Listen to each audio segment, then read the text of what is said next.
Cricket શબ્દ સાંભળતા જ આપણા મનમાં રોમાંચ આવી જાય છે કે ચલો ક્રિકેટની દુનિયામાં શું ચાલી રહ્યું છે.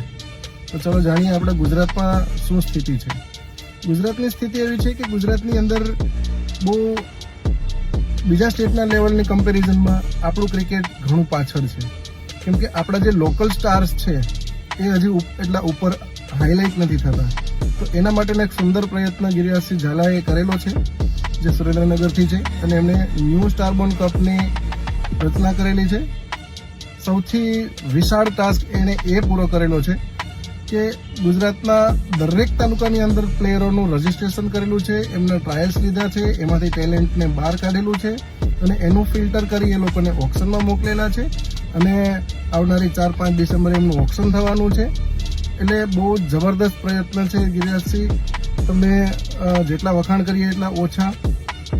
કેમ કે ક્રિકેટને જે લેવલથી તમે લિફ્ટ અપ કરો છો, બહુ સુંદર પ્રયાસ છે તમારો. અને આ ટુર્નામેન્ટથી આપણે બહુ સારી અપેક્ષાઓ રાખીએ છીએ કે આની અંદરથી મોટા સિતારાઓ મોટા સ્ટેજ ઉપર રમતા થાય.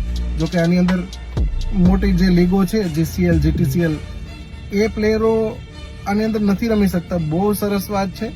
કેમ કે જે લોકો ઓલરેડી હાઇલાઇટ થયેલા છે એ લોકોને તમે ડાયરેક્ટલી બાયપાસ કરી દીધા છે. એટલે બહુ સુંદર વાત છે. અને ખાસ કરીને કે જે 25 લાખ રૂપિયા ઇનામ માસ્ટર સ્ટ્રોક છે.